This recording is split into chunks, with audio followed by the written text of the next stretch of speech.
Pour la France Insoumise, la parole est à Loïc Prudhomme.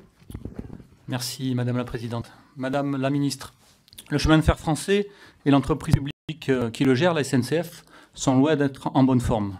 Pour avoir interpellé sévèrement son PDG Guillaume Pépi, ici même il y a quelques semaines, je ne peux pas vous dire le contraire. Mais le constat final de la mauvaise santé du rail n'est en rien une démonstration, encore moins un argument si l'on ne remonte pas aux causes de cette situation. C'est d'abord, ça a déjà été dit, un sous-investissement chronique qui est à l'origine de l'état pitoyable de milliers de kilomètres de voies.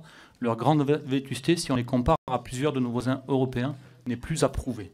Des décisions stratégiques catastrophiques ont conduit à la situation actuelle. Le tout TGV, pour gagner quelques dizaines de minutes à coups de milliards entre les grandes métropoles, a délaissé tout le réseau secondaire, ce que l'on appelle les trains du quotidien.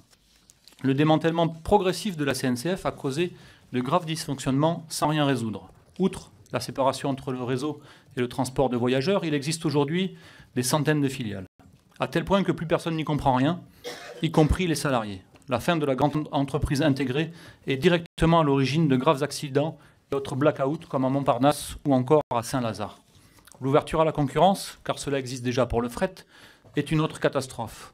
Depuis 2006, l'apport du fret ferroviaire dans le transport de marchandises a connu une chute vertigineuse jusqu'à ne représenter que moins de 10% des marchandises transportées. C'est un aveu d'échec patent. Les responsables sont aujourd'hui les mêmes qui réclament instamment une réforme. Madame la Ministre, n'étiez-vous pas directrice de la stratégie de la SNCF entre 2002 et 2007 ? Votre manque de la Défense n'a-t-elle pas occupé plusieurs postes de premier plan à la direction générale avant d'entrer au gouvernement ? Alors, mon collègue, monsieur Bouillon, non, ce n'est pas faire un procès que de demander simplement le bilan que vous avez laissé. Quant au président de la République, il semblait beaucoup plus concerné par le développement de la route et des cars que par le ferroviaire lorsqu'il était à Bercy. Alors, les importants agitent comme un épouvantail le statut des cheminots, alors qu'il garantit la qualité du service et la sécurité. Y mettre fin ne réglera rien aux difficultés que connaît la SNCF et pourrait au contraire les aggraver. Les nantis sont-ils les cheminots à 1 300 € par mois ou les 10 bureaucrates qui coûtent 2,5 millions d'euros par an, soit à peu près de 20 800 € par mois ?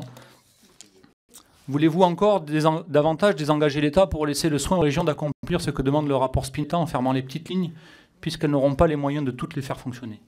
Pire, vous préparez avec zèle l'ouverture à la concurrence du transport de voyageurs demandé par la Commission européenne. Vous suivez la recette du siècle dernier, celui du modèle anglais, alors que le Royaume-Uni a entamé la marche arrière face au chaos engendré. Le fond de ce projet est de finir de détruire le mode de transport le plus responsable écologiquement. Quant à la méthode, permettez-moi de vous dire qu'elle est détestable. Le projet de loi a été déposé dans une version par ordonnance. Il limite de fait notre droit d'amendement. Alors le gouvernement a déposé vendredi soir des amendements sur son propre texte qui suppriment certains des articles d'ordonnance et modifient le code des transports.